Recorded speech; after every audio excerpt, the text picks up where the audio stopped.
कि एमएलसी, मैंने कहा पहले ही कि एक बंदरबांट थी, जो जब बंदरबांट उजागर हो गई तो एमएलसी ने जिसने एलिगेशन लगाया और बाकी बात भारतीय जनता पार्टी के लोग इकट्ठे होके उन्होंने कहा एमएलसी को आप अपनी कोई शब्द वापस ले लो।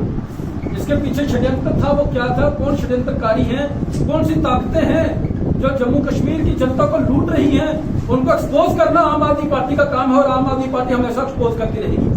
हमने बहुत बार एक्सपोज किया।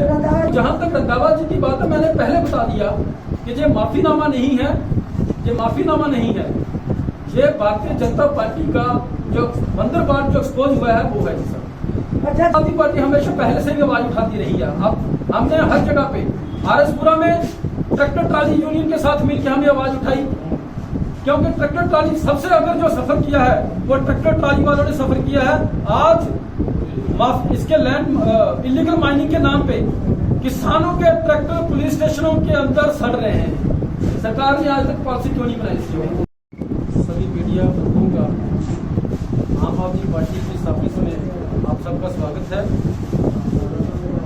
आज की जो प्रेस कॉन्फ्रेंस बुलाने का मेन मकसद है कि पिछले लगभग 4 साल से जम्मू कश्मीर के अंदर, पर्टिकुलरली जम्मू के अंदर एक माइनिंग के नाम पे लूट जो हो रही थी, उस लूट का जो फायदा जो ब्यूरोक्रेसी जम्मू कश्मीर के अंदर और उसके बाद उनके जो पॉलिटिकल बॉस जो जम्मू कश्मीर की रूलिंग पॉलिटिकल पार्टीज थी, चाहे वो उस समय जम्मू कश्मीर सरकार के अंदर या केंद्र सरकार के अंदर वो जो बॉस बैठ के जो लूट कर रहे थे, और पिछले दिनों उस लूट की जो बंदरबांट थी उसका जो उजागर हुआ सीन, ये बीजेपी के सीनियर लीडर्स ने एक एलिगेशन लगाया कि जम्मू कश्मीर में जो माइनिंग की लूट हो रही है उसका फायदा, उसका हिस्सा सीधा पीएमओ ऑफिस को जाता है। आम आदमी पार्टी ये मांग करती है कि जम्मू कश्मीर के अंदर एक इंडिपेंडेंट जुडिशरी बॉडी से एक जुडिशियल इंक्वायरी इसकी होनी चाहिए।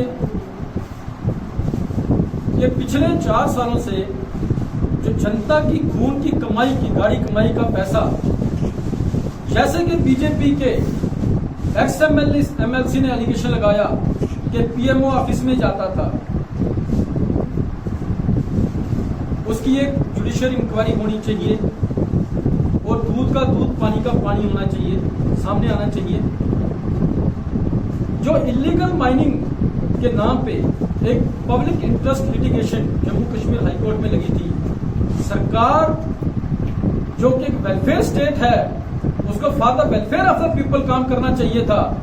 उस इलीगल माइनिंग पे इलीगल तरीके से रेत, बजरी, पत्थर का रेट मनमानी तरीके से वसूला गया। जम्मू कश्मीर सरकार और यूटी